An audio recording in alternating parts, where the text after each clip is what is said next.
transformed in my financial health. Matthew 6:33 is a common passage of scripture, and Jesus gives this admonition after he talks about not being anxious about the worldly things, what you'll eat, what you'll drink, what you'll wear. And he says this, but seek first the kingdom of God and his righteousness, and all these things will be added to you.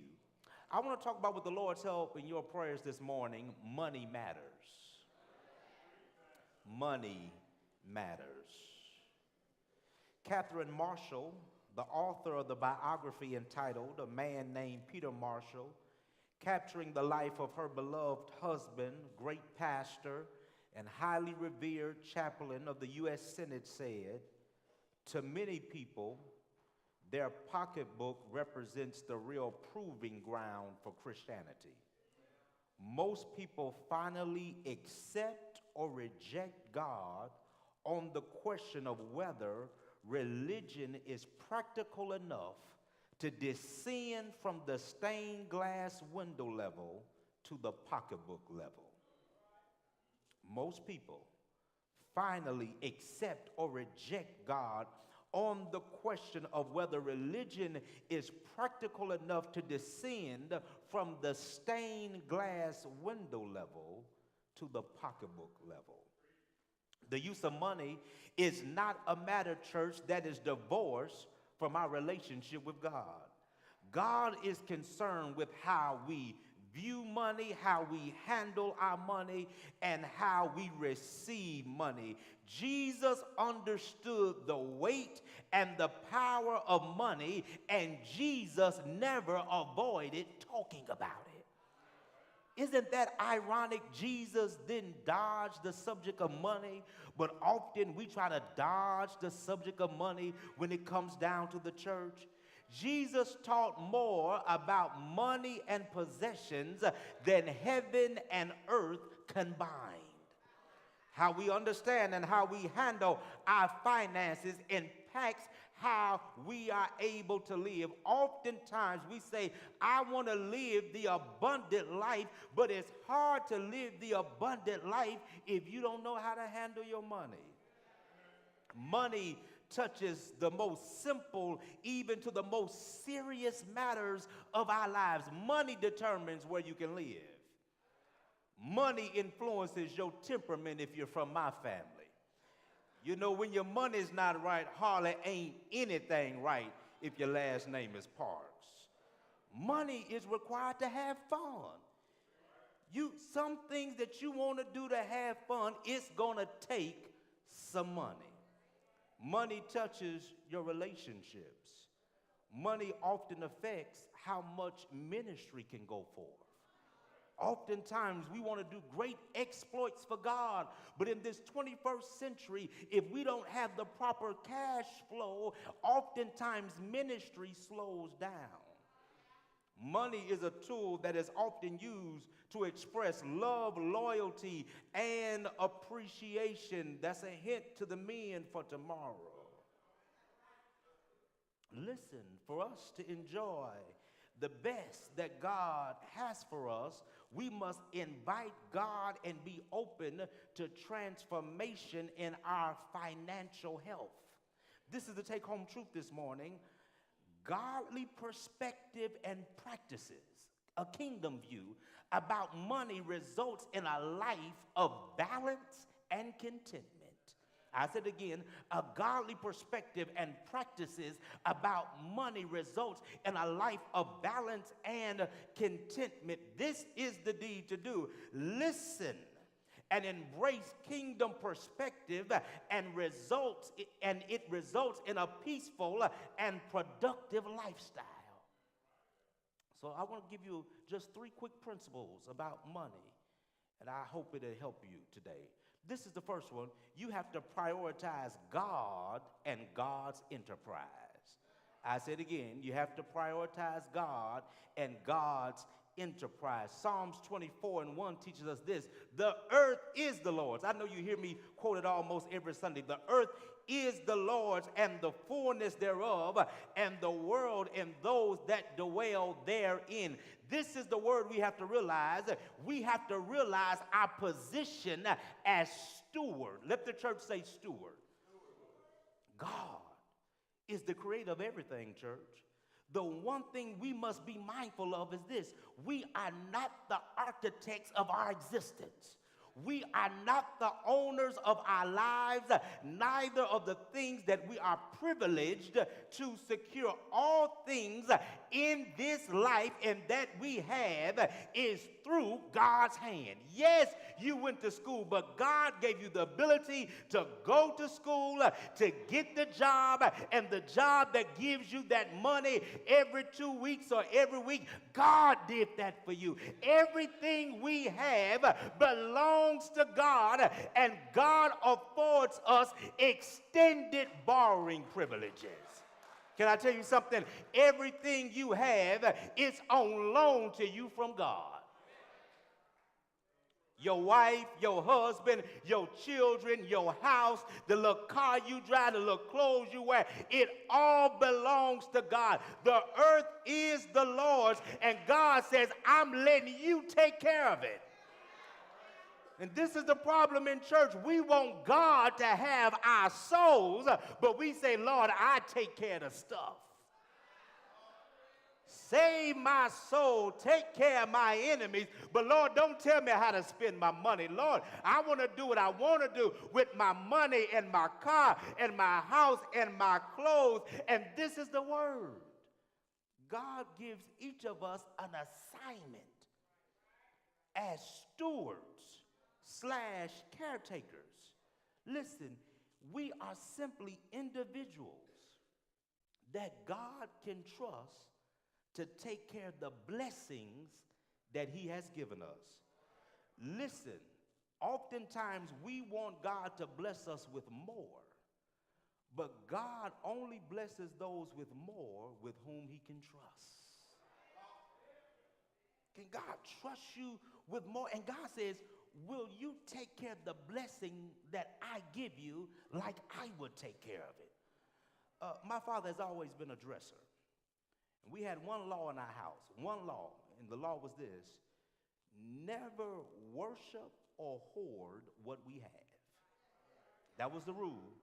Never be too attached to anything that you can't give it away. That is the Parks Fundamental Rule, 16381 Glen Road, Cleveland Heights, Ohio, 44112. Listen, that is the rule. Whatever it is, don't worship it, don't hoard it, and be willing to give it away to someone. But this was the stipulation. My dad only had one stipulation. He says, only give to people who would take care of the gift that's given to them. Lean in, child of God. God is saying the same thing to you. He says, I want to give you more blessings, but the question is, will you take care of the gift that I give you like I would take care of it? This is the question on a higher and holier level. Do you have the capacity to handle more blessings from God? What's your capacity as a steward? Do you live life like everything belongs to you? Or do you live life in response of, I'm a steward, and God is allowing me to take care of his stuff?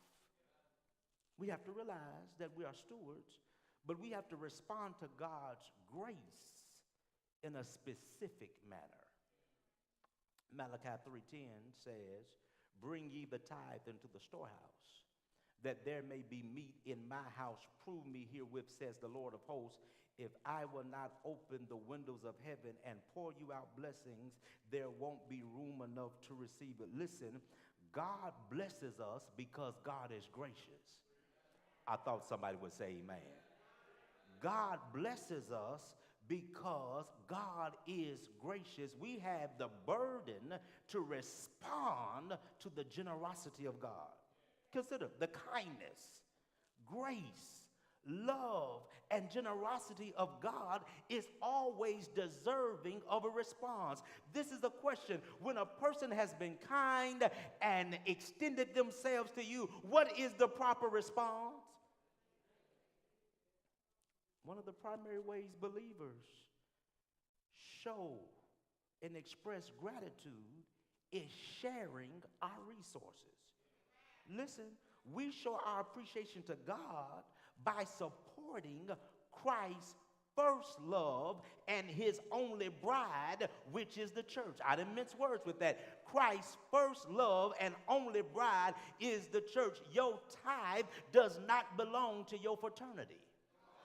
Your tithe does not belong to the United Way. Your tithe does not belong to your large organization. Your tithe belongs to the church. We begin with tithing. I know we have some biblical scholars. Tithing is the law. No, tithing predates the law. And even Jesus talks about tithing in Matthew. We begin with tithing as a beginning point. Tithing is 10%, so we can start systematically and consistently to show our appreciation to God. Listen, tithing is the start, but grace giving should be the aim. So if you say, I'm giving under grace, if you're giving under grace, you don't start below the 10%, you start above the 10%. So, your tithe, he says, bring the tithe to the storehouse that there may be meat. Let the church say meat. So ministry can go forth, so children can be transformed, so we can feed the children at Glenview, so we can make an impact in Conway, so we can make an impact at Philander and Arkansas Baptist. He says, bring the tithe to the storehouse so meat can go forth in my house. So you respond to God's grace in a specific manner, but then you have to be ready to reap the spiritual harvest. 2 Corinthians 9:6, listen, the believer, when we give, don't miss this, this will help you, we live by the law of sowing and reaping. 2 Corinthians 9:6 says, the point of this, the person who sows sparingly will also reap sparingly, and the person who sows bountifully will also reap bountifully. Listen, when we give, it's like planting seed in a field. Notice the dependability of the harvest is not just on the soil and the weather, but the better the harvest, notice it's on the consistency of the seed that's being planted. Notice you never see a farmer being stingy with seed. He spreads seed everywhere he can get it. He's just spreading it. He's not trying to pinch it out. He's not being stingy with it. He just let it flow freely out of his hands because he knows this, the more seed he has in the ground, the higher the possibility of the harvest. Listen, often we want an overflow of harvest, but we want to be stingy with the seed. And you can't move to overflow if your seed is inconsistent. Listen, when we sow in a generous way, we can expect a spiritual harvest. When I give, I can expect God to bless me. That's not the reason why I give. But I can expect God to bless me when I give. And remember, it's our task, don't miss this, to trust the discretion of God in how he blesses us. I give the seed, but harvest is God's business. I give my tithe and my offering and my sacrificial giving, and I trust God that God knows when to bless me, how to bless me, and what to bless me with. I give my tithe, but my harvest may be a clean bill of health. I give my tithe, but my harvest may be God keeping my mind. I give my tithe, my harvest may be God sends the right people in my life to get me to the next level of where I need to go. I'm not trying to tell God how to bless me, but I'm going to take care of the seed and let God take care of my harvest. You can't shout about that because you trying to hold on to the seed and say, God, here's my seed, and this is what I want you to bless me with. God, here's my seed. I want you to bless me with a man. But God says, no, I ain't going to bless you with a man, but I'm going to bless you to get a job, and maybe you'll run into your man on the job. God says, I know how to navigate the circumstances of your life. If you let me bless you, I know how to give you increase. I got more to pull. But obey. Secondly, you got to obey the laws about money. Proverbs 27, 23 through 24. Know well the conditions of your flock, and give attention to your herds, for riches do not last forever. And does a crown endure to all generations? We must respect the fundamental laws about money so we can experience the best results money can provide for us. Listen, you have to budget to free yourself from most burdens. I said budget. Let the church say budget.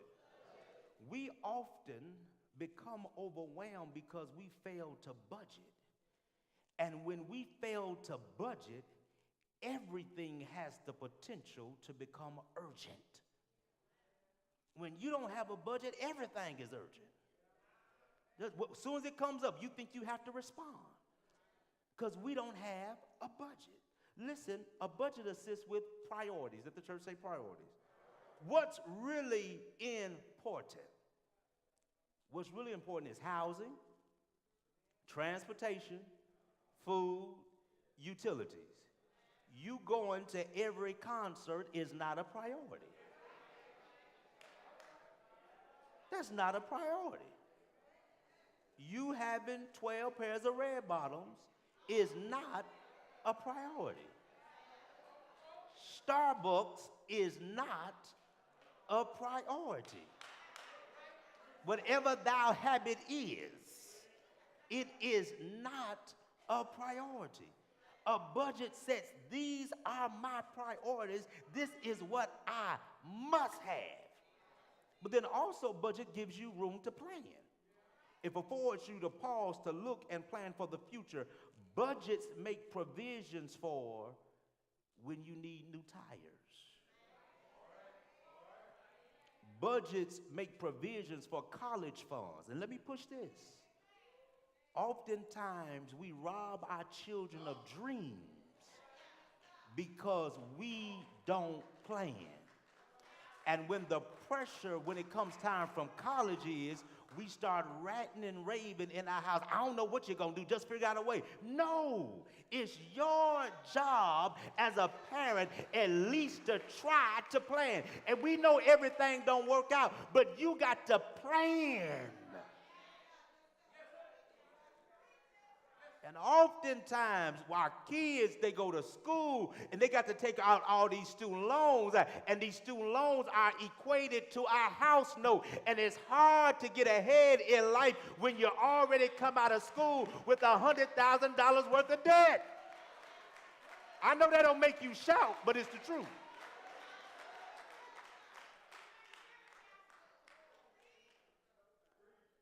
Budget helps you plan for vacation. Where do you really want to go? Do you want to go to Miami? Do you want to go to Paris? Do you want to go to Dubai? You can almost go anywhere you want to go when you stop and plan and you say, me going across town with Negroes I really don't like and spending this extra money, I can save this money and go somewhere I want to go. Now, I know it ain't cute, but it's the truth. You running around town with folk you don't even care for, trying to impress them, and then you mad when somebody else is going somewhere. You say, it don't take all that. Well, they did what they were supposed to do with their money. Repairs. You know you're going to need a new roof in 10 years. Start setting the money aside. Budgets produce peace. I know my responsibilities and I have an idea of my wants. My budget keeps me from chasing the wind of wants, failing to be responsible. Saving is essential for survival. We will not always have seasons of plenty. We can never forecast where we will be. A drought or a famine will happen in our lives. As my mother would say, things will get slim. So you know slim days are going to come. Everybody can testify we've all had some slim days, or we got some slim days right now. Slim days are going to come. So prepare daily and incrementally. One man who has made a major impression on my life, he told me, you all know when that stock market crashed, he lost a ton of money.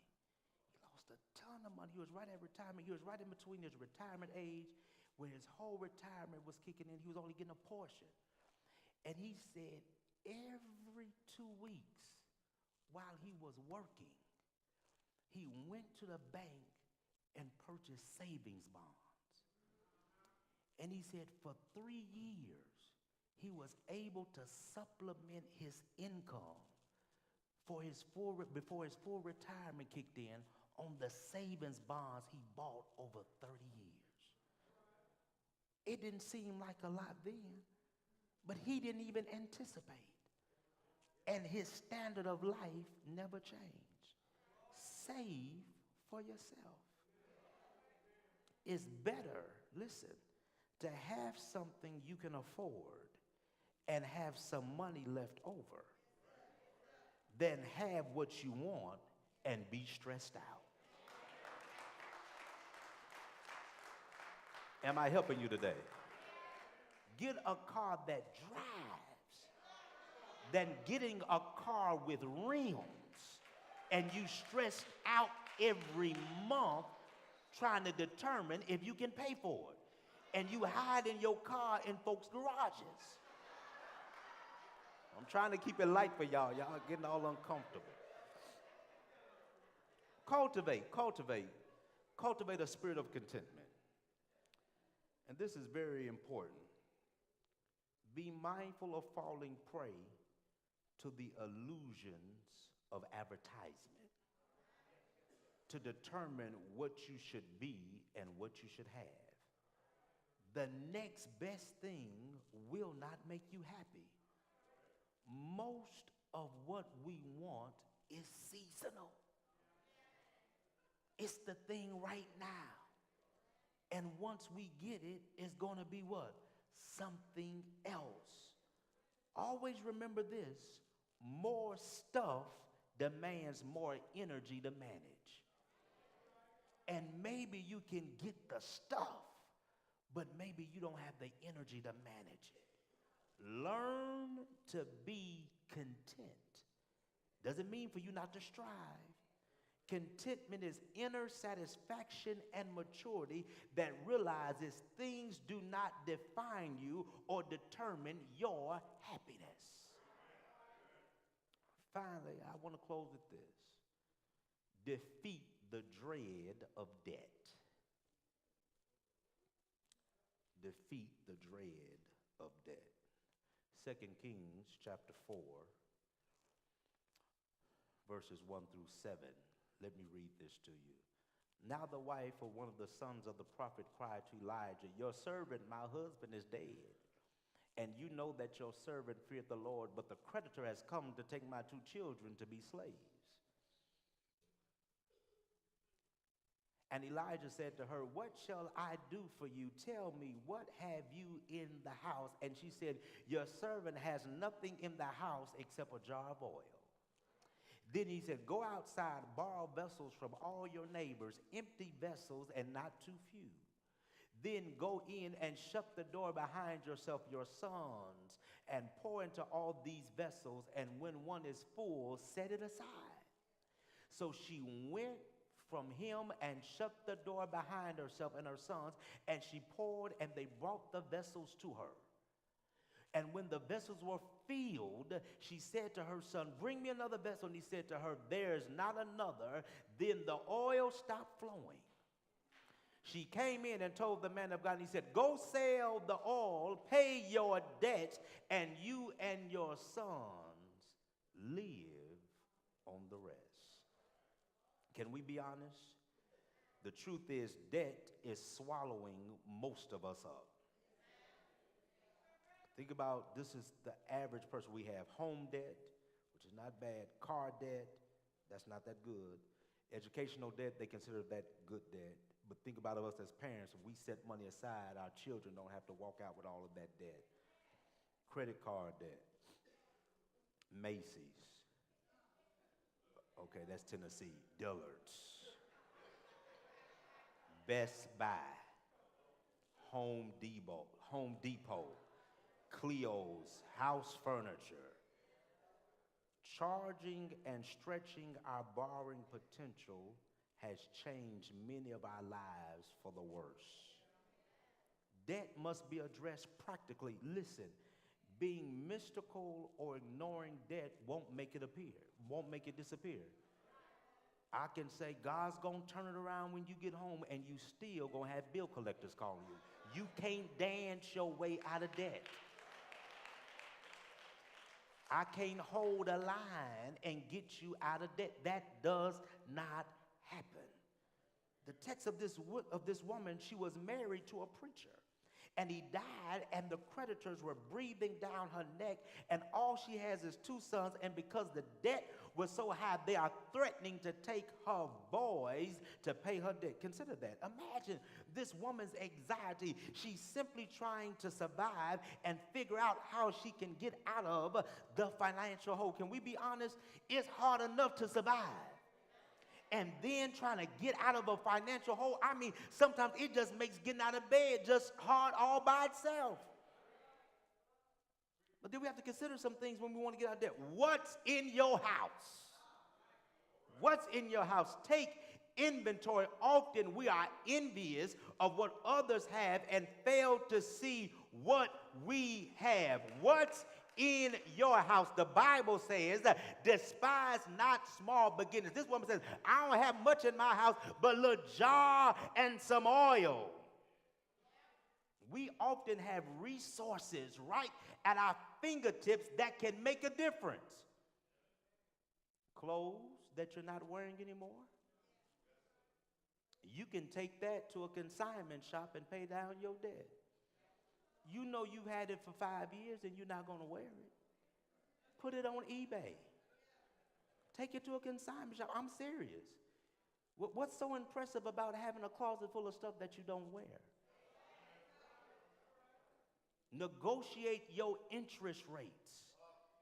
Stop ignoring their calls. Pick up the phone and say, listen, I want to pay y'all back, but this interest rate is not working for me. Can y'all work something out? If you have a car and it's suitable while you're stressing about paying the note, you can Uber.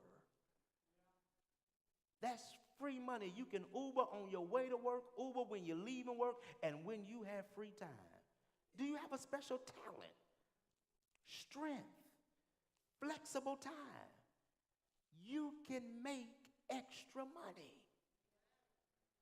Couponing.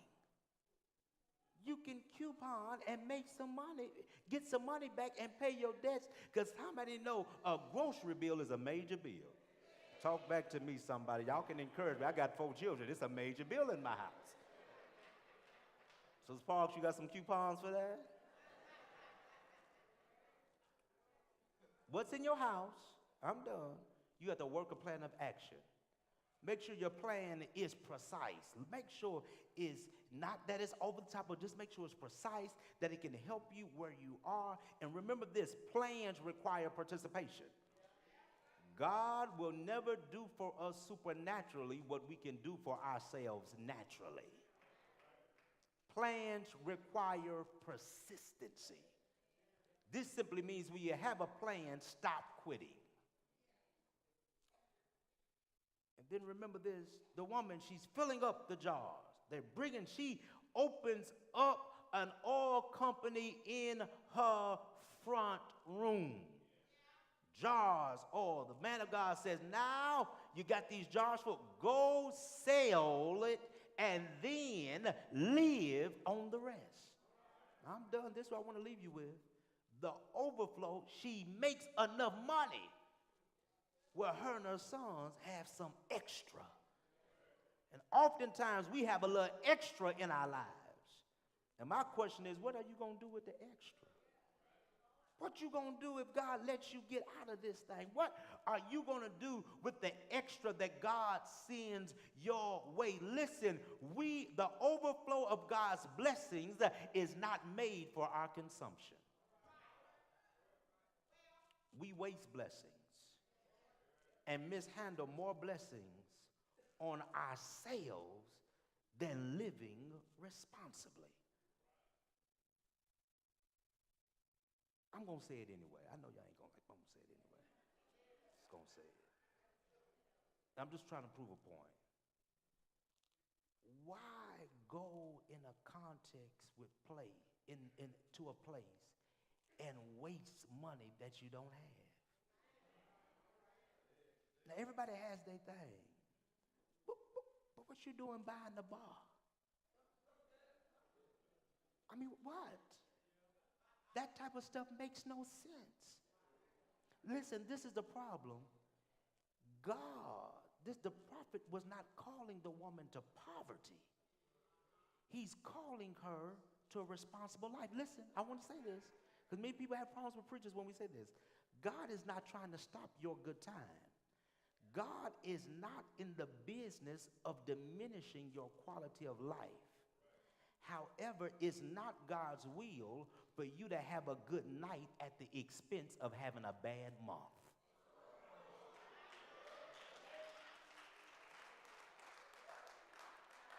So consider, if God strengthens you to experience financial transformation, this is the question: how will you live the rest of your days to the glory of God? Today, if you're here unsaved, unchurched, today is a wonderful day to give your life to Jesus Christ. Listen,